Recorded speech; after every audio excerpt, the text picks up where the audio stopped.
সুপ্রিয় দর্শক, স্বাগত জানাচ্ছি যে কথা বলতে চাই অনুষ্ঠানের নবম পর্বে। আমি মোস্তফা ফিরোজ। আমরা যেই আলোচনাটা এই সপ্তাহটা করছিলাম রবি সোম মঙ্গল, সেটি হচ্ছে এর আগের সপ্তাহে যেটি আমরা করেছিলাম যে নির্বাচন পরবর্তী সময় ঐক্যফ্রন্ট এবং বিএনপির রাজনৈতিক ভবিষ্যৎ গতির প্রকৃতি কী হতে পারে, কেমন হওয়া উচিত, সেগুলো নিয়ে আমরা আলোচকদের কাছ থেকে শুনেছি। এই সপ্তাহে আমরা আলোচনা করছি যে নির্বাচন পরবর্তী সরকার, সরকারি জোট, সংসদ, এইগুলোর কার্যক্রম কি হচ্ছে, কিভাবে চলবে, তার একটি বিশ্লেষণ বা মূল্যায়ন আমরা অতিথিদের কাছ থেকে আমরা জানার চেষ্টা করেছি। আজ তৃতীয় পর্ব, অর্থাৎ আজকেই আমরা এই বিষয়ক আলোচনাটা শেষ করতে চাচ্ছি। আর এই আলোচনায় অংশ নিচ্ছেন আজকে তিনজন।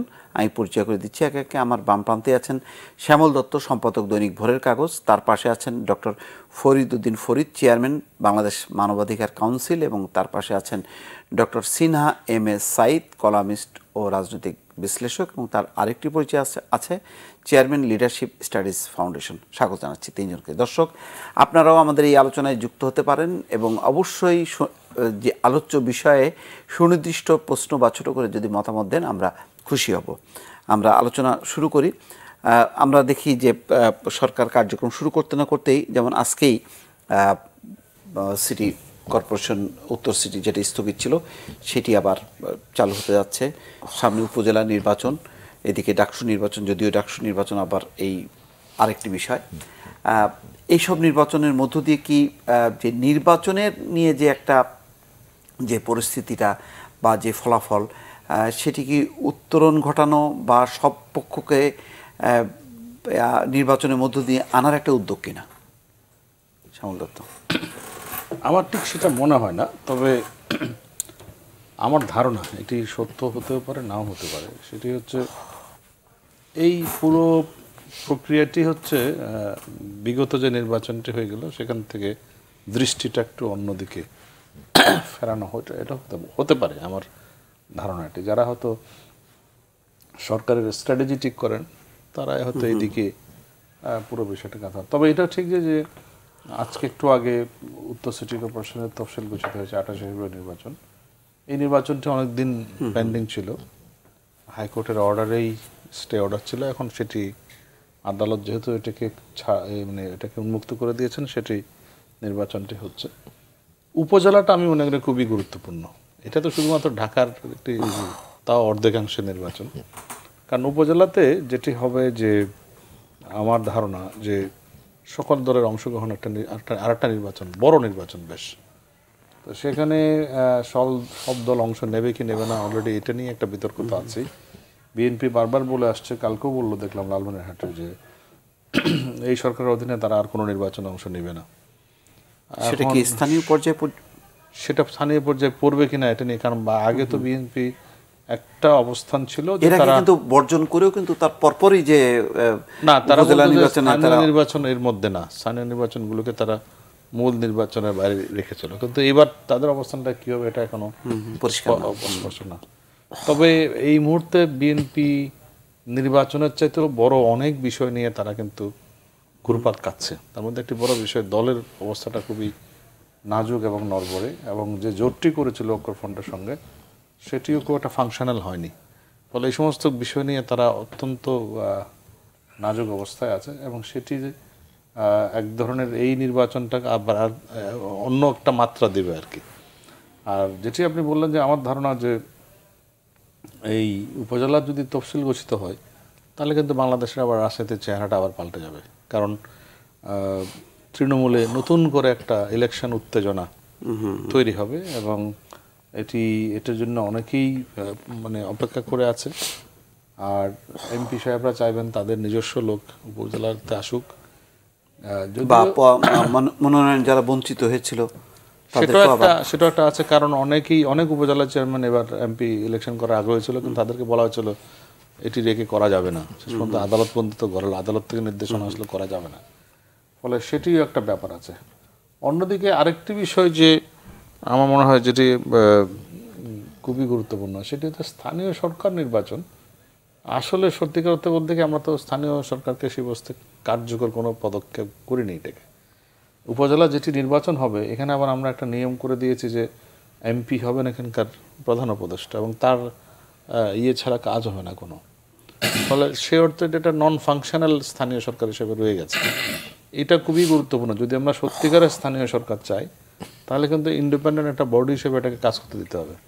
এমপির কাজ হবে শুধুমাত্র আইন প্রণয়ন করা, সংসদে প্রতিনিধিত্ব করা, এলাকার জনগণের সুখ দুঃখের কথা বলা।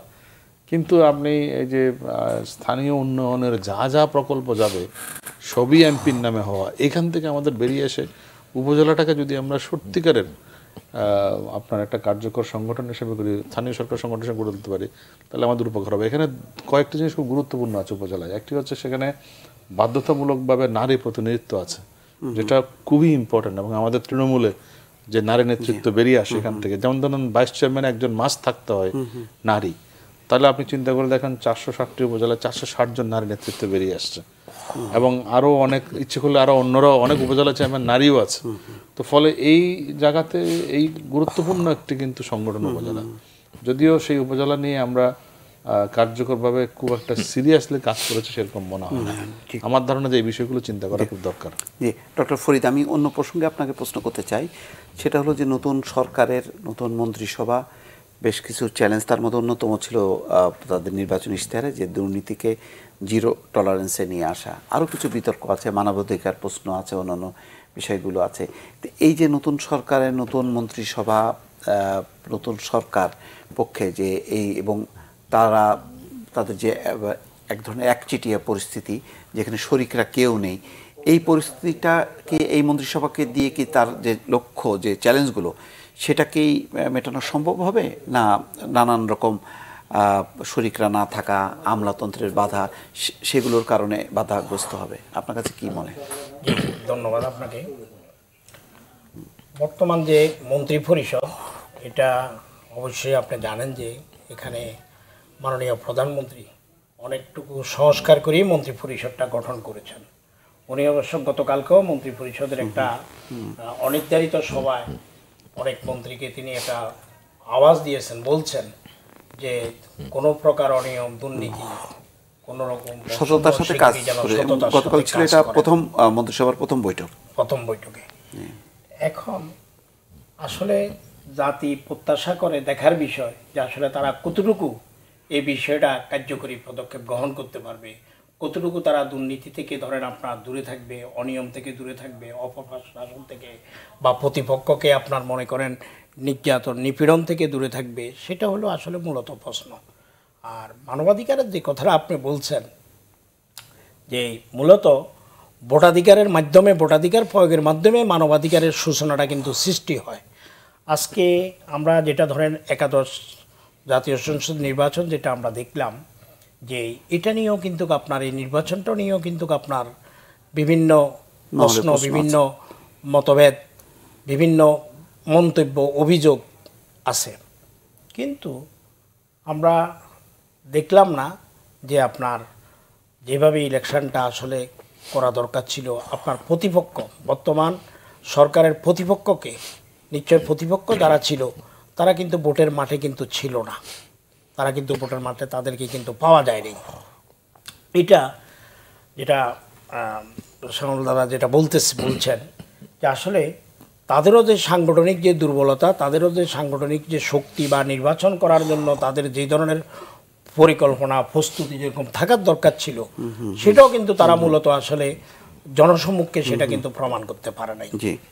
আপনি যদি শুধু যদি বলেন যে আপনি ভোট দিতে পারেন নাই বা প্রতিপক্ষ মনে করেন সেখানে কেন্দ্রে যেতে পারে নাই, কিন্তু আমরা এরকমও দেখি নাই যে কোনো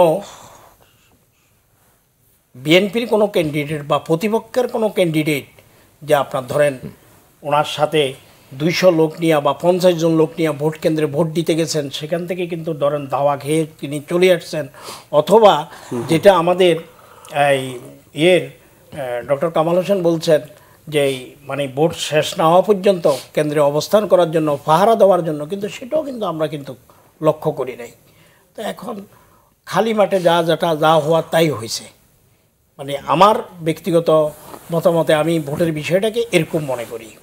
আর আরেকটি বিষয় হলো যেখানে আপনার সরকারের কথা বলছেন যে আপনার তারা সংসদে কি আজকে যারা আছে কার্যকরী ভূমিকা রাখার কথা, এটাও কারণ আপনার যদি বিরোধী দল না থাকে আপনার এটা সংসদে কথা বলার জন্য, বিরোধী দল হচ্ছে গণতন্ত্রের কিন্তু অর্নামেন্টস, কিন্তু সেটা যদি আপনার যদি কার্যকরত্ব বিরোধী দল যদি না থাকে তাহলে সংসদে আপনার কথা বলবে কে, কে মনে করেন এই বিষয়টা প্রোটেস্ট করবে বা ভোটাভুটির ব্যাপার আছে। আমরা তো গত সংসদও দেখেছি, আপনার বিরোধী দলও কিন্তু দেখেছি, মাননীয় স্পিকার সাহেব বলতেন হ্যাঁ আপনার যে হা জয় যুক্ত হয়েছে, হা জয় যুক্ত হয়েছে, হা জয় যুক্ত হয়েছে, না তো ওখানে কোনো আলামতই ছিল না, পরিবেশে ছিল না, এমন একটি অবস্থা। তো আমরা এই ধরনের বিরোধী দল, হ্যাঁ আজকে ধরেন যেটা জাতীয় পার্টি, হ্যাঁ মহাজোটের অংশ হিসেবে কিন্তু নির্বাচন করলো আমরা কিন্তু জানি, কিন্তু পরবর্তীতে এই জাতীয় পার্টি বিরোধী দলে চলে আসছেন। বিরোধী দলের বিষয়টা তো কেউ কাউকে বিরোধী দল বানাবে না, বিরোধী দল হবে আপনার যেটা ভোটের মাধ্যমে সেখানে যেই মনে করেন সেকেন্ড পজিশনে আসবে সেই বিরোধী দল হওয়ার কথা। এখন আমি যদি কাউকে বিরোধী দল বানাই, আপনি কাউকে বিরোধী দল বানাইতে চান বা বিরোধী দল হতে চান, বিরোধী দল হওয়া বিরোধী দল বানানো এটা কোনোটাই তো গণতন্ত্রের জন্য শুভ লক্ষণ নয়, সংসদীয় গণতন্ত্রের জন্য তো মোটেও না। আচ্ছা, আমরা একটু আসছি, আবারও আসবো। সিনা, আপনার কাছে আসি যে আমরা যে সরকারের যে গতিশীল একটা পরিবর্তিত একটা অবস্থা তো দেখছি যে গত দুইবারের থেকে এইবারের একেবারেই একটা দলের একটা সরকার, এবং তুলনামূলকভাবে তারা বয়সে অনেক নবীন, একজন দুজন বাদে বাকি সবাই। এইটা কি সরকার তার অনেকগুলো অভীষ্ট লক্ষ্য পূরণের জন্য এই কাঠামোটা, নাকি অন্য কোনো কারণ আছে, অথবা এই কাঠামোটা দিয়ে কি আসলে কি সম্ভব নাকি সম্ভব হবে না? আপনার কাছে কি মনে হচ্ছে? দেখুন, এটা সুন্দর প্রশ্ন এবং জটিল প্রশ্ন। ধরুন সরকার একটা গঠন করছে, একটা মন্ত্রিসভা হতে হবে, নির্বাচন হয়েছে, সরকার তো চিন্তা ভাবনা করতেই পারে যে অতীতে যারা কাজ করেছেন দীর্ঘদিন এবার নতুন সেটআপ নিয়ে আসি। এতে কিন্তু রাজনীতি কোনো বিতর্কের তেমন সুযোগ নাই। প্রশ্ন হলো এই যে নতুনটা করা হলো বা 34 জন 31 জন আনা হলো, এটার পেছনে কি অন্য কোনো রাজনীতি ছিল বা আছে সেটা আমরা এখনও জানি না, আমাদের অপেক্ষা করতে হবে। কিন্তু দেখুন, আমি একটু রেফারেন্স দিয়ে কথা বলি। জওহরলাল নেহেরু ভারত স্বাধীন হওয়ার পরে প্রথমে চিন্তা ভাবনা করলে একটা অপোজিশন দরকার, সেই অপোজিশন কিন্তু হয়নি। একটা সময় দেখা গেল যে দলের জনপ্রিয়তা ধস নামছে, তখন এই মাদ্রাজের মুখ্যমন্ত্রী কামরাজ, উনি কিন্তু বিখ্যাত কামরাজ প্ল্যান, উনি বললেন যে মন্ত্রিসভার সদস্য যারা আছেন, বড় বড় মেম্বার যারা আছেন, তারা পদত্যাগ করুন, করে দলে চলে যান, দলকে গঠন করে। তখন যে দাঁড়ালো 3টা কনস্টিটিউয়েন্সি বাই ইলেকশনে কংগ্রেস হেরে গেল, কিন্তু উনি কিন্তু নিজেই প্রথম পদত্যাগ করলেন কামরাজ, তার সাথে 5 জন চিফ মিনিস্টার পদত্যাগ করলেন, মোরারজি দেশাই, জগজীবন রাম, লাল বাহাদুর শাস্ত্রী, এরকম নাম করা যারা ছিলেন সব পদত্যাগ করলেন। তার লক্ষ্য ছিল আমরা দলটাকে গঠন করব, এই জন্য তাদের কিন্তু পার্জিং করা হয়নি। কিন্তু এইবার বাংলাদেশে যে সমস্যা দেখতেছি সেটা হলো তাদেরকে দল গঠন করবে, সিনিয়রদেরকে এই ধরনের কথা বলা হয়নি, কিন্তু তাদেরকে নিষ্ক্রিয় করে রাখা হয়েছে এবং তারা দলের ভিতরে কিন্তু সেই পদ নেই। কামরাজ কিন্তু পরে কংগ্রেসের সভাপতি হয়েছিল, কিন্তু আমরা জানি না এটা কে কীভাবে ব্যাখ্যা দিবে।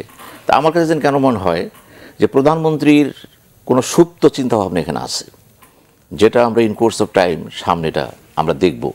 এই মুহূর্তে কিছু বলা যাবে না। তবে যাদেরকে তো মন্ত্রিসভা গঠন করেছেন, এটার মধ্যে ধরেন সিনিয়র জুনিয়র বা যারা জুনিয়র তারা সিনিয়র, তার মিল থাকতে পারে। যেমন ওবায়দুল কাদের সাহেব বলেছেন দল শাসন করবে না মন্ত্রীরা শাসন করবে, সরকার শাসন করবে, উনি ভালো কথা বলেছেন। কিন্তু একটা জিনিস তিনি ব্যাখ্যা দেন নেই, যে এখন কিন্তু হজ আর লব, যিনি দলের সদস্য, সম্পাদক মন্ডলীর সদস্য, তিনি মন্ত্রিসভার সদস্য। তাহলে উনি যদি বলেন যে পার্টি শাসন করবে, কথাটা ঠিক না। কিন্তু পার্টি শাসন করার একটা কাঠামো আছে রাষ্ট্রবিজ্ঞানে, সেই কাঠামোটা মেনে চলতে হবে। এখন যদি বলা হয় নতুন দর্শন, নতুন চিন্তাভাবনা মিলেমিশে দিলাম, দরকার ছিল না। আপনি জানেন যে 1987 সালে চায়নাতে যখন লি পেং জাওজিয়াং বিভাজন করা হলো, সরকারকে দল থেকে বিচ্ছিন্ন করে দেওয়া হলো, তারা কিন্তু সেটা রাখতে পারেনি পরে। তো বাংলাদেশে ভালো ভালো কথা বলা হচ্ছে, বিশেষত মন্ত্রীরা যারা এখানে আছেন তারা তো বিপ্লব করা শুরু করছেন। এখানে কথাবার্তা শুনলে মনে হয় কালকে বোধহয় বাংলাদেশের চেহারাটা ঘুরে যাবে। যেমন ধরেন ভূমিমন্ত্রীর কথা আমি বলি, উনি বললেন ভূমির সাথে জড়িত যারা আছে তাদেরকে হিসাব দিতে হবে, খুব ভালো কনসেপ্ট, আমরা দেখতে চাই হিসাব পড়েছে। এটা শুনতে চাই না 6 মাস পরে যে ধীরে চলো। যে ভাই প্রধানমন্ত্রী বলছেন সততা কিন্তু এর মতো ব্যাপার না যে আপনি সিল মেরে দিলেন আমি সৎ। সততা হচ্ছে প্রমাণ করতে হবে, এটা একটা কার্যকরী ফাংশনাল অ্যাপ্রোচ। আমি কাজের দায়িত্ব নিয়ে আমি প্রমাণ করলাম আমি সৎ ছিলাম। এই সৎটা মানে কি? সততা লিডারশিপে, সততা পলিসি মেকিংয়ে, সততা ইমপ্লিমেন্টেশনে, সততা বক্তব্যে, সততা কর্মসূচিতে। বিরাট শব্দ, এটা অ্যাটমিক কনসেপ্ট। এটা যদি সেগুলো রাখে তখন আমরা বলতে পারবো যে মন্ত্রিসভা মোটামুটি অতীতে চেয়ে ভালো হয়েছে। এখন আসেন বয়স কী হয়েছে? তোফায়েল সাহেব যখন বঙ্গবন্ধুর অ্যাডভাইজার ছিলেন 28 বছর বয়স, জুলফিকার আলী ভুট্টো 28 বছর বয়সে পাকিস্তানের কমার্স মিনিস্টার হয়েছেন। পৃথিবীর অনেক দেশ আছে, মানে আমেরিকার প্রেসিডেন্টও হয়েছেন 40-42 বছর বয়সে, কেনেডি, ওবামা তো অল্প বয়সে হয়েছেন। এগুলি ব্যাপার হলো যে আপনি যদি রাজনীতি বুঝেন এবং বর্তমান জমানের যে চ্যালেঞ্জটা সেটা হলো সায়েন্স অ্যান্ড টেকনোলজি, মডার্ন অ্যাপ্রোচকে টেকনোলজি, আইটিকে বুঝতে হবে। আইটিকে না বুঝলে কিন্তু মন্ত্রিত্ব করা যাবে না। এখন মোবাইল ছাড়া কিন্তু ঘর কাজ করা যাবে না। রিক্সারা দেখেন ওই যে ফকির কাজ করতে আছে, ভিক্ষা করে, তার কাছে 2টা মোবাইল আছে। এখন এই যে চ্যালেঞ্জটা আমাদের 21st সেঞ্চুরি চ্যালেঞ্জটা হচ্ছে আমাকে বর্তমান সায়েন্স টেকনোলজির সাথে সম্পৃক্ত হতে হবে এবং সেদিকে নলেজ থাকতে হবে আমাকে। এবং এই ধারা রাজনীতি কিন্তু অতীতের হবে না।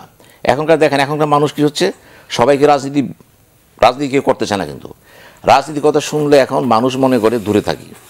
তার মানে কি, দেশ যত আগাবে, উন্নতি যত বেশি হবে, মানুষ তখন রাজনীতি বিমুখ হয়ে যাবে। পশ্চিমের বিষয় এটাই তো নিয়ম। কারণ মানুষ যখন খেয়ে দিয়ে ভালো থাকে তখন পলিটিক্স করতে চায় না। এই জিনিসগুলো বর্তমান সরকারের একটা কর্মসূচি ভালো, যেটা আমি বলবো পলিটিক্যাল ইকোনমি। একটা জায়গায় কিন্তু প্রধানমন্ত্রী শেখ হাসিনা হি স্ট্রাইক ট্রিমেন্ডাসলি যে অর্থনীতি শুধু অর্থনীতি নয়, under the command of politics, এবং ওই ফিলসফি থাকবে। এই যে পলিটিক্যাল ইকোনমির ডাইকোটমিটাকে তিনি একটা জায়গায় নিয়ে আসছেন, এটা একটা বিরাট কৃতিত্ব তার। যে কারণে বলা হচ্ছে উন্নয়ন আগে না রাজনীতি আগে। এখন যদি বর্তমান গভর্নমেন্ট সরকারই বলে উন্নয়ন আগে, তাহলে আমি কিন্তু তাকে বলবো না যে আপনি গণতন্ত্র দিচ্ছেন না, কারণ আপনি বলে দিচ্ছেন দিবেন না। যেহেতু আপনি দিবেন না ঘোষণা দিয়ে দিচ্ছেন, আমি কেন আপনাকে দোষারোপ করবো এখানে? ভাই যে কথা নির্বাচন নিয়ে বললেন, যে কথা তো একটাই, সে তো বলেই দিছে উন্নয়নের জন্য গণতন্ত্র, কিন্তু আপনি বলছেন উনি যা বলেছে আমরা সেদিকে থাকবো। উনি কি করলেন? আমরা যদি তা না, সেদিকে মনে হয় অত্যন্ত যথার্থ কৃতিত্বের পরিচয় দিয়েছে। সামনে যে মেগা প্রজেক্ট সামনে আছে, আমাদের কর্মসূচি আছে, বাজেট সামনে আসবার একটা। তা আমার যিনি কেন মনে হয় পুরো রাজনীতির এবার নির্বাচনটা যদি বাদই দিই, উপজেলার কথা বলেছেন, নির্বাচনের কথা বললেন, আমি প্রসঙ্গে কোনো বলিয়ে দেখেন উপজেলাটা কিন্তু উপজেলাটা নিয়ে আপনার কাছে আবার শুনবো। আমি আরেকটা আলোচনা আনতে চাই, বিশেষ করে জোটের শরিকরা যে এখনো বিরোধী আসনে বসতে চাচ্ছে না এবং জোটের শরিকরাও সরকারেও নাই, এইটা কি মানে দূরবর্তী সময়ের জন্য এটা সরকারের জন্য একটা দূরত্ব তৈরি করবে কিনা বা বিচ্ছিন্নতা তৈরি করবে কিনা? কিছুটা তো তৈরি করবেই, এটা আমাদের কাছে ঠিক স্পষ্ট না। আমরা ওবায়দুল কাদেরের একটি বক্তব্য দিয়েই আলোচনাটি করছি গত কয়েকদিন ধরে, যে 14 দলের শরিকদের উচিত বিরোধী দলে যাওয়া, এটা একটি বক্তব্য আমরা পেয়েছি। কিন্তু এটা যে একটা ফাংশনাল আলোচনার প্রেক্ষিতে এই সিদ্ধান্ত নেওয়া হয়েছে তা কিন্তু না। 14 দলের সবাই এখন অন্ধকারে আছে, তারা ঠিক জানে না যে তাদের অবস্থানটা কোথায়। এখানে দু ধরনের দল আছে 14 দলের মধ্যে।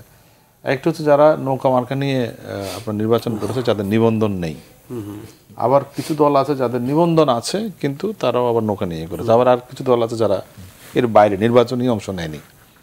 তাহলে এখানে 3 ধরনের একটা আছে যে লাঙ্গল প্রতীকে 14 দলের মধ্যে নেই, 14 দলের বাইরে। আমি 14 দলের কথা বলছি। 14 দলের ভবিষ্যৎটা কি দাঁড়ালো এখন? মহাজোট এখন কার্যত নাই। আর কারণ নাই, এই কারণেই বলছি, আজকে আমি কোন কাগজে একটা রিপোর্ট পড়ছিলাম যে ইলেকশন আসলে কিছু জোট করার হয়। আপনি দেখবেন 39টি ধর্মীয় দল নিয়ে একটা জোট হয়েছিল। আমি জানি না এটা কোথায় আছে এখন। তারপরে এরকম এটা কার নেতৃত্বে, এটা গণভবনও গেছিল দেখা করতে। না, আরেকটা ছিল কিন্তু তারপরে যে এরশাদের নেতৃত্ব, কিন্তু এরকম ওনার নেতৃত্বে 69টি দল নিয়ে। আচ্ছা, এরশাদ নিজেই এখন অসুস্থ, ফলে এই বিষয়ে কথা বলার খুব নাই, প্রয়োজন হবে না মনে হয়। কিন্তু আমি এটা যারা ফাংশনাল যে জোটগুলো ছিল, যেমন ধরুন যুক্ত ফ্রন্ট, এটার কোনো কর্মকাণ্ড দেখছি না আমরা। 20 দলীয় জোট থেকে কয়েকটা দল সেখানে যোগ দিয়েছিল। তারপর ন্যাব, তারপর আর কি জানি, এনপিপি। তো এগুলো নির্বাচন আসলে এই তোড়জোড়গুলো হয়, কিন্তু নির্বাচনের পরে গিয়ে এগুলোর কোনো থাকে না। কিন্তু 14 দল তো একটা আদর্শিক দল, এবং এটা গঠিত হয়েছিল আজ থেকে 10 বছর আগে, 14 বছর আগে। সেটার এখন পরিণতি কি হবে বা এটাকে সরকার তার চিন্তা ভাবনাটা কি বা সরকারি দলের চিন্তা ভাবনাটা কি, এটা স্পষ্ট হওয়া দরকার। আমার ধারণা আগামী 30 তারিখ এটা স্পষ্ট হয়ে যাবে। 30 তারিখ কেন? কারণ 30 তারিখ সংসদের প্রথম অধিবেশন বসছে। আচ্ছা, আচ্ছা। সেই অধিবেশনে বসার পর বোঝা যাবে যে 14 দলের যে অনেক গুরুত্বপূর্ণ নেতা আছেন, অন্তত 3-4 জন তো আছেন, যেমন ধরুন হাসানুল্লাহ ইনু আছেন, রাশেদ খান মেনন আছেন, মঈনুদ্দিন খান বাদল আছেন, এরা তো জিতে আসছেন। ফলে তাদের চেয়ার থেকে বোঝা যাবে একদিকে তারা অবস্থানটা কি হচ্ছে। তবে সরকারের যদি এটা প্ল্যান থাকে যে আমরা একটা আদর্শিক জোট করেছিলাম, আদর্শিক জোটের মধ্য দিয়ে আমরা একটা সার্টেন জায়গায় পৌঁছে গেছি, এখন আমরা আবার আলাদা আলাদা থাকতে, এটা হতেও পারে। ইট কুড বি মানে সরকারের দিক থেকে এরকম একটা চিন্তা ভাবনা থাকতে পারে। কিন্তু আমি যেটা খুবই বিস্মিত হয়েছি যে এরকম একটা সিদ্ধান্ত একটা 14 দলীয় ফোরামে আলোচনা হওয়া দরকার ছিল, তারপরে এটা ওপেন মিডিয়াতে যাওয়া কেন দরকার। কনফিউশনের মধ্যে? হ্যাঁ, এখন একটা কনফিউশন যে ওরা কি সরকারি দলে আছে না 14 দলে আছে না সরকারি দলে আছে না বিরোধী দলে আছে। আবার কেউ কেউ বলছেন যে এই মন্ত্রিসভায় শেষ মন্ত্রিসভা না, হয়তো কিছুদিন পরে আবার শরীকদেরকে হয়তো ডাকা হতে পারে। ঢাকা হতে পারে, কারণ অনেকগুলো মন্ত্রণালয় এখনো রয়ে গেছে। যেমন ধরুন মাননীয় প্রধানমন্ত্রীর পক্ষে কি সম্ভব মহিলা ও শিশু বিষয়ক মন্ত্রণালয় দেখা? এটি কোনো মন্ত্রী নাই, কারণ মাননীয় প্রধানমন্ত্রীর অধীনে যে সমস্ত মন্ত্রণালয় আছে, আর সর্বোপরি আমাদের সমস্ত কাজই তো আসলে মাননীয় প্রধানমন্ত্রীকে লেখবাল করতে হয়। বাস্তবতা এটাই, আপনি যাই যাবেন আলটিমেটলি তাকে এগুলো চূড়ান্ত সিদ্ধান্তটা দিতে হয়। ফলে তার পক্ষে কি এরকম একটা মিনিস্ট্রি সম্ভব কিনা, তো ফলে অনেকেই হয়তো ওখান থেকেই প্রিটেন্ড করছেন। অনেকে এটাও বলছে যে এটা বঙ্গবন্ধুর 100তম জন্মবার্ষিকী এবং স্বাধীনতার 50 পূর্তির পরে নাকি আবার কাঠামোটা সেটাও ডিফিকাল্ট, কারণ বঙ্গবন্ধু জন্মবার্ষিকী হচ্ছে আগামী আপনার 2020 সালে, আর বাংলাদেশের 100তম বাংলাদেশের 50তম বার্ষিকী হচ্ছে 21 সালে। 22 সালে তো গিয়ে ইলেকশনের প্রস্তুতি হয়ে যাবে, তখন আর কি আপনি এগুলো করবেন? ফলে ইটস ভেরি ডিফিকাল্ট। আমি অন্তত দেখি না যে যা করার করলে এখনই করবেন, আর না করলে এটা হবে না। হয়তো প্রধানমন্ত্রী যেটি সাইদ ভাই একটু করে বলেছেন যে প্রধানমন্ত্রীর সামনে একটা নিশ্চয়ই একটা প্ল্যান এবং একটা ছক আছে। আচ্ছা, আমি একটু থামাই, একটা ফোন নিয়ে নিই। জি দর্শক, আপনার নাম বলুন এবং প্রশ্ন করুন। জি, আসসালামু আলাইকুম। ওয়ালাইকুম আসসালাম। ভাই, এবারকার মন্ত্রিসভায় যে নতুন মন্ত্রী দেওয়া হয়েছে, আমার মনে হয় এটা সারা বাংলাদেশের লোক গ্রহণ করেছে ভালোভাবে। আচ্ছা, কারণ তরুণদের নেতৃত্বে আসতে হবে, এটাই স্বাভাবিক। দেশ আগামী দিনে তরুণরাই চালাবে। যারা প্রবীণ, যারা আসে নাই, তারাও দেশের জন্য কাজ করবে, কিন্তু তাদেরকে এখন যদি আবার দেওয়া হয় তাহলে তরুণরা বঞ্চিত হবে। যে কারণে তরুণদেরকে এদেশের জনগণ শুভেচ্ছা জানিয়েছে। তা আমি আরেকটা কথা প্রশ্ন রাখতে চাই। আপনারা বলছেন যে ফাঁকা মাঠে যে নির্বাচন হয়ে গেল, বিএনপি আসে নাই। তার অন্যতম কারণ হইল বঙ্গবন্ধু কন্যা জননেত্রী শেখ হাসিনা এইবার নির্বাচনে মানুষদেরকে বুঝাইতে সক্ষম হয়েছেন যে যারা স্বাধীনতা বিরোধী তাদেরকে ভোট দিবেন না দেশটাকে তাদেরকে ভোট দিবেন। এদেশের মানুষ অনেক উপলব্ধি করে বুঝতে পারছে যে স্বাধীনতা বিরোধী যারা ছিল তাদের ফাঁসি হয়েছে, বঙ্গবন্ধুকে যারা হত্যা করছে তাদের ফাঁসি হয়েছে, এটা যুক্তিযুক্ত। এবং সে কারণে এই স্বাধীনতা বিরোধীদের এই বিএনপির সাথে যাওয়ার কারণে মানুষ তাদেরকে ভোট দেয় না। এইটাই বাস্তব কথা। এইটাই ছিল আমার। জি জি, ধন্যবাদ মতামত। এবং জি, আপনার একটা মতামত পেলাম। জি, আমি একটা কথা বলি যে আমরা খালি বারবার তারুণ্য তারুণ্য বলছি। আমি একটি হিসাব করে দেখেছি, আমাদের 24 জন যে পূর্ণমন্ত্রী তাদের বয়স যদি হিসাব করেন, গড় বয়স হচ্ছে 61 বছর। 61 বছর? 61 বছর সবার বয়স গড় হিসাবে, তাই নাকি? সুতরাং প্রতিমন্ত্রী এটা আমাদের দেশের একটা বাস্তবতা। আমাদের দেশে যারা যুবলীগ করে, মানে নতুন মুখ, আপনি যারা যুবক হিসেবে যাদের যুবলীগ করে বা যুব দল করে, তাদের বয়স কারো 60-এর নিচে না, 60-র উপরে। হ্যাঁ, যদিও আমাদের সরকারি ছিল না, এটা আগে এটা ছিল না। আগে তো 30-35 বছর হলে বঙ্গবন্ধু যখন মারা যান তখন ওনার বয়স মাত্র 55 বছর, আর বঙ্গবন্ধু যখন এই দেশ স্বাধীন করছেন তখন ওনার বয়স হচ্ছে 50 বছর। সো এখন আমরা মানে তরুণ মানে আমাদের কনসেপশন এমন হয়ে গেছে যে ওই আয়ু বেড়েছে, আয়ু বেড়ে 67 হয়েছে, সেটা ঠিক, সেটা বড় কথা না। আপনি তো সরকারি চাকরি থেকে অবসর দিচ্ছেন 59 বছরে, আর যুব নেতার বয়স হচ্ছে 60 বছর, 60-এর উপরে এত সবই। আপনি আপনি দেখেন না, আপনি যুব দলের নেতাদের বয়স আর যুবলীগের নেতাদের বয়স 64-65 চলে গেছে। 64-65 চলে গেছে। তো এইটা আসলে সেই অর্থ ইয়াং না, যেটি সাইদ ভাই বলছেন ইয়াং। কারণ 40 বছরে বিল ক্লিন্টন যখন ফার্স্ট টাইম প্রেসিডেন্ট হয়, হি ওয়াজ 41। হ্যাঁ, বিবেকানন্দ তো 39 বছরে 37 বছর মারাই গেছে, তার মধ্যে সারা বিশ্বে তার জন্য নবী করিম নবুয়ত প্রাপ্ত হয়েছেন 40 ইয়ার্সে, তার 40 বছর বয়সে। 40 বছর। সো ইজ রিয়েল ইয়াং যেটা বলি আমরা, সেটা কিন্তু আমাদের যদি বলি যে এদের বয়স ইয়াং, সেটা কিন্তু সেই অর্থে ওই তারুণ্য না। হ্যাঁ, তবে এটাও ঠিক যে আমাদের এইবারের এর আগের ক্যাবিনেটে এমন অনেক সিনিয়র লোককে মাননীয় প্রধানমন্ত্রী দিয়েছিলেন দুটো কারণে। একটি হচ্ছে যে দীর্ঘদিনের দলের তারা ত্যাগী নেতা, অন্তত শেষ বয়সে এসে দলের একটা মন্ত্রীর একটা পতাকা উড়িয়েছেন গাড়িতে। এই কনসেপ্টে অনেকে মন্ত্রী হয়েছেন গতবার। কেউ এবারের কথা পানিষ্ট ছিল 111-এর কারণে, সেটা তো ছিল। আমি যারা মন্ত্রী করেছেন গতবার, এই যে আমি 14-র ক্যাবিনেট কথা বলছি, 14 থেকে যে 18-র ক্যাবিনেট যেটি হলো, যেমন আমি নামই বলতে পারি, মতিউর রহমান সাহেবের কথা আপনি জানেন, যে এই যে আপনার ময়মনসিংহের এই লোকটি অত্যন্ত ডেডিকেটেড একটা লোক, এবং একটা সিনেমা হলে বোমা মারার কারণে অভিযোগ মামলা দিয়ে এই লোকটাকে দীর্ঘদিন জেলে রাখা হয়েছিল। আপনি জানেন যে ময়মনসিংহের 3টে সিনেমা হলে বোমা, যে মামলার আসামি ছিলেন সাবের চৌধুরী, মুনতাসির মামুন, শাহরিয়ার কবির এবং এই মতিউর রহমান সাহেব। তো এটা শেষ বয়সে এসে একটা উনি একটা মন্ত্রিত্ব দিয়েছেন, কিন্তু কতখানি ফাংশনেবল ছিলেন সেটা নিয়ে বিতর্ক থাকতে পারে। এরকম আরো অনেক বয়স্ক মানুষকে দেওয়া হয়েছে যারা কার্যত শুধুমাত্র দলের একটা ইয়ে দেন। এবার কিন্তু তিনি যেটা চিন্তা করেছেন যে ম্যান্ডেটটি তার হাতে এসছে, সে ম্যান্ডেট দিয়ে তিনি আগামীর, যেটি কিছুটা আলোচনা করেছেন আমাদের বক্তারা, যে নেক্সট চ্যালেঞ্জটা কি। আপনি টেকনোলজিক্যাল যে আপনি এখন পৃথিবীতে গ্লোবাল যে চিন্তাগুলো, এর মধ্যে একটা বড় চিন্তা হচ্ছে আর্টিফিশিয়াল ইন্টেলিজেন্সিয়া। আপনার আর মানুষকে আর চিন্তা করতে হবে না, যন্ত্রই আপনার কথা চিন্তা করবে, গণমাধ্যমে খবর পড়বে, টক শো করবে, আমাদের বাদ দিয়ে এখানে রবট বসে যাবে, মানুষের মতো কথা বলবে। এই জিনিস কিন্তু চলে আসবে, সূচনা শুরু হয়ে গেছে। সূচনা কিন্তু অনেক জায়গায় শুরু হয়ে গেছে। কারণ ভাতে মরবেন না আপনি। আপনি সারা পৃথিবী থেকে ওয়ার্ক ফোর্স কমে যাচ্ছে, এবং ওয়ার্ক ফোর্স কমে গিয়ে যন্ত্র সে জায়গাটি দখল করছে। আপনি আগে একটা আমাদের যে গার্মেন্টসের পোশাক শিল্পের আগে একটা মেশিন চালাতো একজন, এখন একজনে চালায় 10টা মেশিন। টেকনোলজি ওই পর্যায়ে চলে যাচ্ছে, কারণ আপনাকে খরচ কমাতে হবে, প্রোডাকশন বাড়াতে হবে। ফলে এই জিনিসগুলো আমাদের মাথায়, আমাদের মননে, আমাদের চিন্তায়, আমাদের পরিকল্পনায় এগুলো আদৌ আছে কিনা। আগামীর বাংলাদেশটা আপনি যদি ধরেন গত 20 বছরে র্যাপিড চেঞ্জ হয়ে গেছে। সোশ্যাল মিডিয়া একটা গুরুত্বপূর্ণ হয়ে গেছে, আপনার টেকনোলজিক্যাল আপনার ইন্ট্রোভার্সন একটা নতুন জিনিস হয়ে গেছে, যে মানুষের হাতে মোবাইল ফোন, কমিউনিকেশন এমন রেভলিউশন হয়ে গেছে। আপনি এগুলোকে ঘিরে যদি আপনি একটা নতুন প্রজন্ম, যেমন আমি আগের বার বলতাম, যখন মাননীয় প্রধানমন্ত্রী 2008 সালে নির্বাচিত হয়ে ডিজিটাল বাংলাদেশের কনসেপ্ট নিয়ে আসলেন, আমি একবার বলছিলাম যে মাননীয় মন্ত্রী সাহেবরা, আমি হিসাব করে দেখেছি অর্ধেক মন্ত্রীর কোনো ইমেল অ্যাড্রেস নেই, এবং how can you do digital Bangladesh without email address?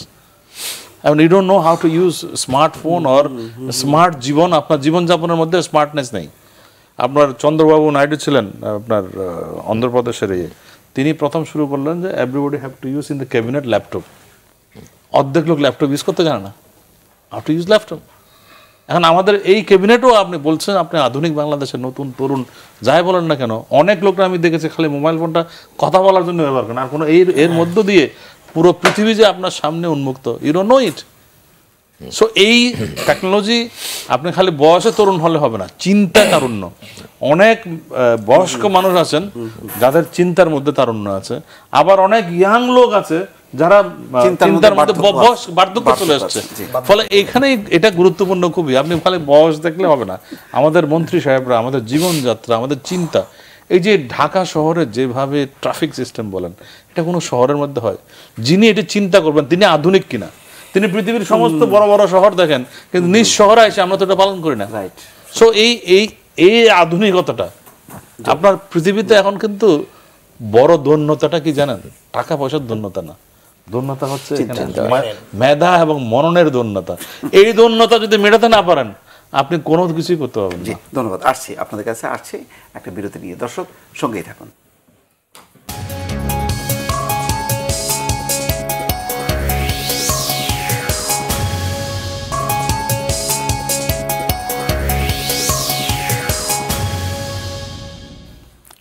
সুপ্রিয় দর্শক, আবারও স্বাগত যে কথা বলতে চাই অনুষ্ঠানে।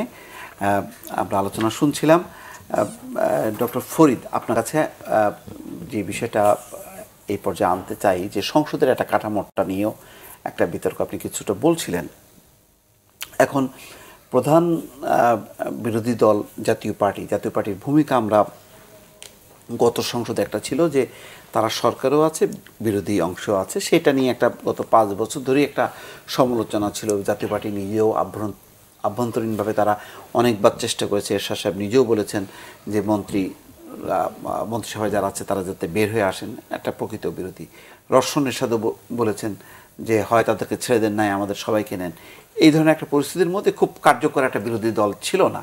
অনেক সময় আমরা বরং দেখেছি যে সরকারি দলের সাংসদরাই অনেক বেশ বিরোধিতা করে নানান ইস্যুতে কথা বলেছেন।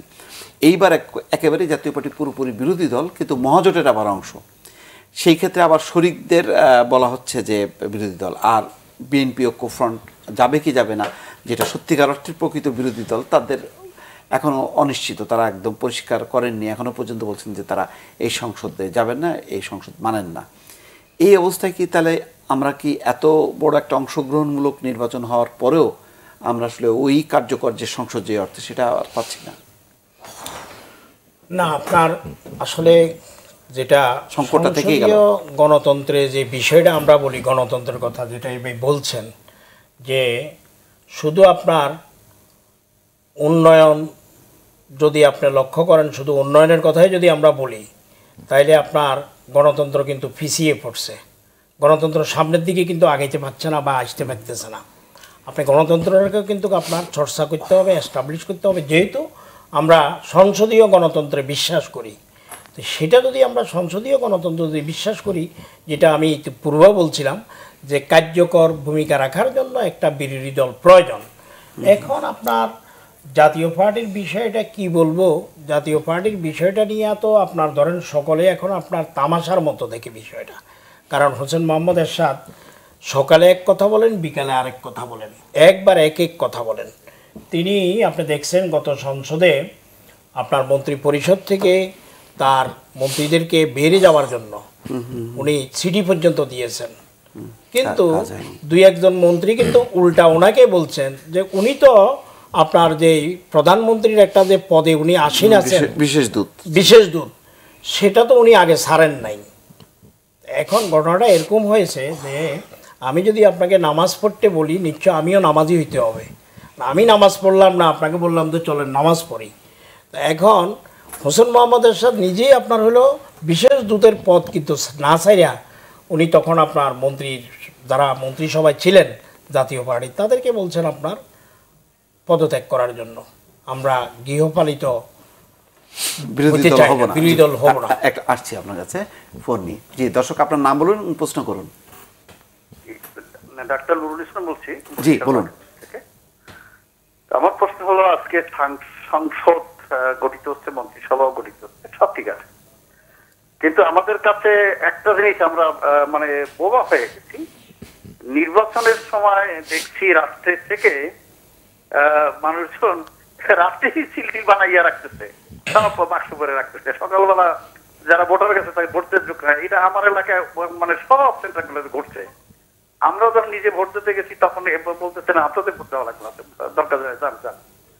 তো এই যে ঘটনাটা আজকে যারা এই রকমের নিজের কারসাজি করলেন, আজকে ভোট এরকম করে নিলেন, কিন্তু তারা তাদের দ্বারা দেশের জাতি কি আশা করবে? শ্যামল দত্ত একটু দয়া করে বল, কি আশা করতে পারে?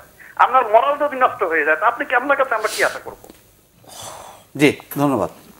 উত্তর দেবে কোনটা? এই যে জি হ্যাঁ, আপনার কাছে না, নির্বাচন নিয়ে তো আমরা নিজেরাও মনে করি যে এটার মধ্যে কিছু প্রশ্ন আছে, কিছু আছে, সেগুলো থাকবেই। মানে বাংলাদেশের নির্বাচন নিয়ে এখন এটা নিয়ে আমাদের আসলে চাইতেও রাষ্ট্রবিজ্ঞানীদের গবেষণা করা দরকার যে এরকম পরিস্থিতি কি কারণে হলো, যে বাংলাদেশের নির্বাচনের তো এরকম পরিস্থিতি হওয়ার কথা না। এটা একটা দিক। দ্বিতীয়ত আমি আশা করতে চাই নির্বাচন যেভাবে হোক হয়ে যাওয়ার পরে আমাদের আসলে একটু আগে যে আলোচনাটি ছিল যে উন্নয়ন না গণতন্ত্র, আমি মনে করি দুটোই দরকার বাংলাদেশের জন্য। কারণ বাংলাদেশের দেশটা কিন্তু অন্য যে সমস্ত উন্নয়ন হয়ে গেছে, উন্নত দেশের উদাহরণ দেওয়া হয়, সেই দেশের মতো না। কিন্তু এই দেশটা একটা ডিফারেন্ট কান্ট্রি, পরিস্থিতির মধ্য দিয়ে গড়ে উঠেছে। এই দেশে ভাষা আন্দোলন হয়েছে, এই দেশে স্বৈরাচার বিরোধী আন্দোলন হয়েছে, এই দেশে শিক্ষা আন্দোলন হয়েছে, এই দেশে গণতন্ত্রের আন্দোলন হয়েছে, স্বৈরাচার বিরোধী আন্দোলন হয়েছে, এই দেশে মুক্তিযুদ্ধ হয়েছে। এরকম একটি দেশের সঙ্গে অন্য একটি দেশের সিঙ্গাপুর, কোরিয়া, মালয়েশিয়ার তুলনা করলে কিন্তু হবে না। ফলে আমি মনে করি যে এখন যে পর্যায়ে দেশটা পৌঁছে গেছে, তাতে আমাদের সবচেয়ে বড় সমস্যা হচ্ছে ইনস্টিটিউশন বিল্ড আপ। তার মধ্যে কিন্তু পলিটিক্যাল পার্টি অলসো একটা গুরুত্বপূর্ণ ইনস্টিটিউশন। যেমন ধরুন, আপনি খেলতে নামলেন, দুই পক্ষ মাঠে খেলবে, এক পক্ষ যদি অতিরিক্ত দুর্বল হয়, আরেক পক্ষ তখন বিনা কারণে শক্তিশালী হয়ে যায়। আমরা কিন্তু কিছুটা তার এক্সপোজিশন এবার দেখেছি। আপনি যদি মাঠটা আনিবেন, ওখানে আনিবেন, কারণ আপনি শুধু যেটাতে খেলা হবে ওইটা মাঠ না, মাঠ এটাও যে আমি দুটো লোককে খেলতে দিচ্ছি, দুটোর মধ্যে শক্তির কোনো ভারসাম্য আছে কিনা। আমরা দেখতে পেলাম যে এই সরকারের এক ধরনের প্রচণ্ড শক্তিশালী অবস্থান, আরেকদিকে বিরোধী দল যে যারা কাউন্টার করছে, তাদের অত্যন্ত দুর্বল এবং অগোছালো একটা ইলেকশন প্রক্রিয়া, যেটার কারণে সরকারের শক্তি আরো 200% বেড়ে গেছে। এবং যে কারণে আজকে চেহারাটা এরকম হয়েছে, যেটি আপনি দর্শক যিনি ফোন করলেন তিনিও বললেন যে আজকে দেখেন না, যদি বাংলাদেশে যদি সত্যি সত্যি মাঠের জনগণকে সংগঠিত করার মতো একটা শক্তি রাজনৈতিক দলগুলো থাকতো, সরকার এই কাজটি করতে পারতো না। এখন এই নিয়ে হয়তো আমি ওই জন্য বলছি, I am not a political scientist, আমি এটা ব্যাখ্যা দিতে পারবো না, কিন্তু এটা ব্যাখ্যাটা কোনো না কোনো সময় বিশ্লেষণ হবে, কোনো না কোনো রাষ্ট্রবিজ্ঞানী এ নিয়ে আলোচনা করবেন, লিখবেন কেন এরকম হচ্ছে বাংলাদেশে। এবং একটা সত্যিকারের কার্যকর পলিটিক্যাল পার্টি যদি না থাকে রাজনৈতিক মাঠে, তাহলে কিন্তু এগুলো আর বাড়তে থাকবে, এবং এটা কিন্তু দেশের জন্য খুব একটা মঙ্গলকর না আমি মনে করি। জি, আপনার কাছ থেকে থামিয়ে নিচ্ছিলাম যে আপনি বক্তব্য শেষ করেন। না, যেটা বলতেছিলাম সেটা শ্যামল দা আসলে ওইটাই বলতেছিল যে আমাদের যদি কার্যকর, যদি আপনার গণতন্ত্র রাখতে চাই বা গণতন্ত্রকে যদি আমরা চর্চা করতে চাই, তাইলে এখানে কার্যকর আপনার বিরোধী দলের কিন্তু আপনার দরকার হবে। এখন কিভাবে মহাজোটের জাতীয় পার্টি কিন্তু আপনি জানেন যে আপনার মহাজোট থেকে তারা নৌকা প্রতীক নিয়ে তারা কিন্তু ইলেকশন করেছেন। ইলেকশন করে তারা জাতীয় পার্টি কিন্তু লাঙ্গল নিয়ে করেছে, না লাঙ্গল নিয়ে করেছে, কিন্তু সেখানে তাদের মহাজোটের প্রার্থী তারা তো বিবেচনায় নিয়ে আসছে, সেখানে নৌকার প্রার্থী ছিল না, প্রার্থী ছিল না। যেখানে মহাজোট ছিল সেখানে কিন্তু আপনার নৌকার প্রার্থী ছিল না। তাইলে আমরা ধরে নেব যে আপনার সেটা কিন্তু আপনার মহাজোট থেকে আজকে যারা সরকার গঠন করছে বা আওয়ামী লীগের রাজনৈতিকভাবে ওই ধরনের একটা সিদ্ধান্ত ছিল, যার কারণে কিন্তু আপনার ওইভাবে তারা নির্বাচিত হয়ে আসছেন। এখন নির্বাচিত হওয়ার পরে তারপরে বিষয়টা প্রশ্নটা দাঁড়াইছে যে এখানে দেখা গেল যে সরকারের যে নিরঙ্কুশ যে বিজয়, সেখানে তো আপনার বিরোধী দল নেই, মোটেই বিরোধী দল নেই, 5 জন লোক। হ্যাঁ, 5টা আপনার হলো আমরা দেখলাম 5 জন না 7 জন, এখন 8 জন হয়েছে, এখন 8 জন হয়েছে। 8 জন আপনার হলো বিরোধী দলে।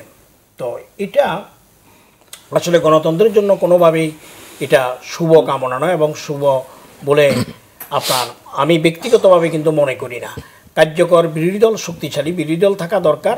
বিরোধী দল না থাকলে আপনার আমাদের যে মনে করেন আপনার যেটা সংসদে হান যে ভোটের বিষয় আছে, যেটা স্পিকার মহোদয় যেটা আপনার উনি বলেন যে জয়যুক্তর বিষয়টা, আমি আগেও বলেছি যে হ্যাঁ জয়যুক্ত হয়েছে, না জয়যুক্ত হয়েছে, তো আপনার না তো বলবেন না, না পার্টি নাই, না পার্টিয়ে নাই, আপনি কোনো না কোনোভাবে দেখা গেছে সরকার থেকে কিন্তু সুবিধা দিবেন, কোনো না কোনোভাবে সুবিধা পাবেন। তা এখন সরকারের আপনার মনে করেন যে সমস্ত কার্যক্রম, হ্যাঁ, এগুলিতে আপনি কোনোভাবে আপনার জনস্বার্থে কোনো কথা বলতে পারেন। তাহলে ডক্টর সিনহা, আপনার কাছে জানতে চাচ্ছে যে যদি সংসদে এরকম অপোজিশন নেই, রাজনৈতিক দল হিসাবে সরকারের একটা অবস্থান এবং একটা প্রবল প্রতিপত্তি, সেই অবস্থায় সুশাসন বা দুর্নীতি দমন এই বিষয়গুলো কিভাবে নিশ্চিত হবে? কারণ আপনি তো এই সমস্তগুলোর জন্য যে ইনস্টিটিউশনাল যে ইয়েগুলো, বডিগুলো, সেগুলি যদি দুর্বল থাকে, তাহলে সেইগুলোকে যে ভারসাম্য এনে স্বচ্ছতা বা জবাবদিহিতাটা নিশ্চিত করবে, এটা কিভাবে সম্ভব? দেখেন, আমি প্রথমে ধন্যবাদ জানাই আমার ভাই শ্যামল দত্তকে। উনি বেসিক্যালি সম্ভবত ইঞ্জিনিয়ার, কিন্তু সাংবাদিকতা পেশা, অতএব মেধাযুক্ত লোক নিঃসন্দেহে বলা যায়। অবশ্যই মেধাবী, ডবল মেধা। বলবেন। সুন্দর কথা বলেছেন, কিন্তু সমস্ত টক শোতে যত কথাবার্তা হচ্ছে বাংলাদেশে এই মুহূর্তে, নির্যাসটা তিনি বলেছেন, নির্বাচন হয়েছে সরকারের সাথে অপোজিশনের, নট বিএনপি আওয়ামী লীগ। যেহেতু সরকারের শক্তিশালী বলয় এবং যে কোনোভাবেই আমরা বলি হরাইজন্টাল ভার্টিক্যাল রিলেশনশিপ, নির্বাচনটা হয়েছে হরাইজন্টালের সাথে ভার্টিক্যালের। অতএব সরকারের সাথে হয়েছে দুর্বল দলগুলো। সরকার যখন নিজেই নির্বাচনে পার্টি হয়ে যায়, সেখানে আর অন্য কোনো কথা বলার দরকার নেই। এবং এই যে কথাটা আপনি বলেছেন, আমার মনে হয় আপনার এই কথার থেকে সবারই শিক্ষণীয় বিষয় আছে। দ্বিতীয় কথা আসেন, মন্ত্রিসভায় সিনিয়রিটির জন্য কথাবার্তা হচ্ছে। পৃথিবীতে এমন কোনো মন্ত্রিসভা নেই যেখানে কম্বিনেশন করা না হয়। আমার কথা মনে হচ্ছে যে বাংলাদেশে বোধ হয় যখন যেদিকে যায়, হ্যাঁ, তারুণ্য, কিসের তারুণ্য? সবাই তারুণ্যতে ভরবেন? 3 মাথা দরকার আছে কিন্তু রাষ্ট্র চালাতে হলে। ওই যে দেখেন অ্যাডভাইজার কারা, যে 5 জনের বেঁধে নিয়েছেন, বয়স কত? 50, 40, 30, 21, না? ওখানে প্রধানমন্ত্রী হিসাবে ঠিকই আছে, তার আশেপাশে যারা আছে তারা হবে মেধায়, দক্ষতায়, যোগ্যতায় সমৃদ্ধ। আপনি উপদেষ্টাদের উপদেষ্টাদের কথা বলছি, যাকে রেখেছে ওখানে কিন্তু 84 বছরের লোক। 84 বছর, ওখানে তারুণ্য দরকার নেই। যে তারুণ্যের কথাই বলা হয় না, সেটা না। এখানে হচ্ছে কি, ওই চিন্তা ক্যাবিনেট করা হয় নাই। কিন্তু যদি করা হতো তাহলে অবশ্যই তরুণদের এবং পুরাতনের কম্বিনেশন হতো। কারণ পুরাতনটা হচ্ছে গাইড, ফিলোসফার অ্যান্ড ফ্রেন্ড, তরুণরা শিখবে, জানবে। কিন্তু তরুণ দিয়ে শুরু করলেন, সব বাদ দিয়ে দিলেন। আমি একবারই বলেছি, এখানে ভিন্নতর কোনো প্ল্যান আছে, আমরা আগামীতে জানবো। এবার হাত দিতে চাই না। দ্বিতীয় আসেন, অপোজিশনের কথা বলা হচ্ছে। আচ্ছা বলেন, এই হাতটা আপনার, এই হাতটা আপনার, আপনি কি বললেন? এই হাত আমার না, এই হাত আমার। এটা হয়? বডিকে ভাগ করা যায়? 14 দলীয় ঐক্যজোট বা জাতীয় পার্টি, তারা একটা ফোল্ডে আছে। নির্বাচন করেছেন আপনারা একটা কর্মসূচি দিয়ে, নির্বাচন করেছেন আপনারা ক্ষমতা যাওয়ার জন্য। এখন ক্ষমতায় যাওয়ার পরে যেহেতু বিএনপির অবস্থা খারাপ হয়ে গেল, এখন সরকারি দল মনে করলো যে এখন কি হবে, এখন বলা হচ্ছে তোমরা বিরোধী দলে যাও। কে বলতেছে? জাতীয় পার্টি কখনো বলে নাই আমি যাব না, বরঞ্চ প্রধানমন্ত্রী বলেছেন আপনারা যান। এই যে আঙ্গুর ফটো করে লাভ নেই তো, আপনারা কি পারবেন আসতে? প্রধানমন্ত্রী বলেছে আপনারা চলে যান, আপনারা চলে গেছেন, আপনারা কিসের বিরোধী দল হবেন? বিরোধী দল যদি হয় একমাত্র বিএনপি হতে পারে এখন ঐক্যফ্রন্ট যারা আছে, বিকজ তারা ডিক্লেয়ার দিয়ে নামছে এবং তাদের কর্মসূচি চালকে ঠিক আছে, ডিফিটেড হয়েছে, ঠিক আছে, বাট সংসদে আপনারা বিরোধী দল। এই জন্য সংখ্যা প্রয়োজন নেই। কিন্তু স্বাধীনতার পরে বিরোধী দল কে ছিল? ওই সুরঞ্জিত সেনগুপ্ত। চিন্তা করে দেখেন কয়জন ছিল? মানবেন্দ্র লারমা 7 জন, এবার তার 8 জন, একজন বেশি আছে। যদি সত্যিকারের বিরোধী দল হওয়া যায়, এই 7 জনই যথেষ্ট। কিন্তু দেখবেন টিভি, ক্যামেরা, মিডিয়া সব তাদের কথাই বলবে, যদি তারা বলতে পারে। এখন প্রসঙ্গ হচ্ছে তারা যাবে কিনা। তারা যদি না যায়, ফিল ইন দ্য গ্যাপ হয় না। কিন্তু বলে লাভ নেই, গেলে বলে একদম ফালতু কথাবার্তা। মহাজোট থেকে কোনো বিরোধী দল সৃষ্টি করার উপায় নেই কোনো। কারণ আপনার বডিকে কেটে সেটা ভেঙে করতে পারেন, যদি ভেঙে দেন, যদি কোনো দল মনে করেন আমি বিরোধী দল, বোকার সরকার। আবার অনেকে বলতেছেন, শুনতেছি ভবিষ্যতে তাদের নেওয়া হবে, ঠিক আছে, তর্কের খাতিরে বলি, যদি আপনি এখন বিরোধী দল হয়ে যান, পরে আবার সরকারি দল হবেন না, তো এটা আবার কি হলো? তো এই জন্য বললাম, গোজামিলা রাজনীতি ঠিক না। সামনে আসেন, উপজেলার কথা বলা হচ্ছিল। উপজেলাটা হচ্ছে রাষ্ট্রপতি শাসিত সরকার। দেখেন ওখানে কিন্তু সংসদ নেই, ওখানে কাউন্সিল কারা? পদাধিকার বলে। জেলা পরিষদ তাকান, পদাধিকার বলে। পদাধিকার বলে কোনো একটা বডি যদি হয়, পার্লামেন্ট যদি থাকে, পদাধিকার বলে কেমনে হয়? এখানেও কিন্তু মিউনিসিপ্যালিটি আইন, উপজেলা পরিষদ আইন, জেলা পরিষদ আইন সংশোধন করতে হবে। কিন্তু করে এই জায়গাটাকে নির্বাচন আগে ঠিক করা দরকার। সে আমাদের যেটা বললেন অ্যাডভাইজার, এবং সেটা বাধ্যতামূলক। আচ্ছা, অ্যাডভাইজার বাধ্যতামূলক শুনছেন কোনোদিন? এসটি ম্যামের ওই যে অ্যাডভাইসে এটা বাধ্যতামূলক হবে না। অ্যাডভাইজার যদি বাধ্যতামূলক করে দেন, তাহলে বলে দেন যে মেম্বার অফ পার্লামেন্টের এনি সে ইজ কম্পালসারি। আবার অ্যাডভাইজার কি? এবার অ্যাডভাইজারের সাথে কিন্তু বাধ্যতামূলক কোনো সম্পর্কই নেই। এই যে শব্দগুলি চয়ন করা হয় না, এত ডিফেক্টিভ হইতে করা হচ্ছে। কারণ বাংলাদেশে যে যা বলে একদম বলতেই থাকে। যেমন তরুণদের বিরুদ্ধে আমরা সব কি প্রবীণদের বিরুদ্ধে লাগছে সব, যে প্রবীণরা এত ক্ষতি করে ফেলেছে। এখন যদি আমি বলি প্রধানমন্ত্রী বয়স কত, তা আমাদের প্রবীণ প্রধানমন্ত্রী দরকার আর নবীন সব মন্ত্রী দরকার। তাহলে এই কথায় আসেন। অথচ ছিল জন এফ কেনেডি ছিল নবীন, অন্যরা ছিল প্রবীণ। ওবামা ছিল নবীন, তারা ছিল প্রবীণ। কনসেপ্টটা হচ্ছে শিক্ষা দীক্ষা, লেখাপড়ায় মন, মানুষ চেতনা আপনি নবীন কিনা। মানুষের জীবনটা দেখেন, 80 বছরের লোকও কিন্তু ভালো কথা বলতে পারে, এবং তার চিন্তা এরকম যে মনে হয় যে সে আমাদের চেয়েও একেবারে প্রাঞ্জল। এই জন্য আমাদের এই সংজ্ঞাগুলিতে বেরিয়ে আসতে হবে এবং সবচেয়ে বড় কথা হলো আজকে যে বিভাজন কথা বলা হচ্ছে মন্ত্রিসভা নিয়ে, আমি আবারও বলছি জাতীয় পার্টিকে বা অন্যান্য ছোট পার্টিকে যদি প্রধানমন্ত্রী মনে করেন অপোজিশন করবেন, আপনারা জীবনের আরেকটা বিরাট ভুল হবে, কারণ এটা হবে না। যদি করতে পারেন ওই বিএনপিকে বুঝান সংসদে আসতে পারে, যদি সম্ভাবনা থাকে। যদি আজকে পেপারে এসেছে কিন্তু কথাটা জি, যে খালেদা জিয়ার মুক্তির প্রশ্ন অলরেডি বোঝা হচ্ছে, কিন্তু এরকম হতে পারে, বার্গেন হতে পারে, কিন্তু আমরা জানি না কি হবে, কিন্তু কথা কিন্তু চলে আসছে। আর ব্যর্থতার কথা বলছেন তো, মওদুদ আহমেদ, খন্দকার মোশাররফ হোসেন বলেছে তাহাদের জন্য তাহারা ব্যর্থ। এখন দেখেন তীর কোন দিকে যাচ্ছে, এইটাও কিন্তু বিএনপির জন্য ভালো লক্ষণ না। কিন্তু আপনারা বড় ফিল্ডে হেরে কিন্তু এখন ছোট ঘরে যে নিজেরা দোষী খোঁজা শুরু করছেন, এই খুঁজে খুঁজে একসময় কী হবে জানেন, কম্বল বাঁচলে কিন্তু শেষে কিছুই থাকবে না। আচ্ছা, আরেক আলোচনা, আমরা নিশ্চয়ই আলোচনায় আসবো। তিনজনকে ধন্যবাদ জানাচ্ছি। দর্শক, আমরা এই পর্বটা বিশেষ করে নির্বাচন পরবর্তী সময় সরকার, সংসদ এবং শরিকদের ভবিষ্যৎ নিয়ে আমরা আলাপ আলোচনাগুলো করলাম। আমরা নিশ্চয়ই আগামী সপ্তাহে ভিন্ন কোনো বিষয় নিয়ে আমরা আবার আপনাদের সামনে হাজির হব। আর আজকের যে আলোচনাটা, সেই আলোচনাটি আবারও পুনঃপ্রচার হবে রাত 2টায়, সেটিও দেখার আমন্ত্রণ জানিয়ে শেষ করছি। ভালো থাকুন, সুস্থ থাকুন সবাই।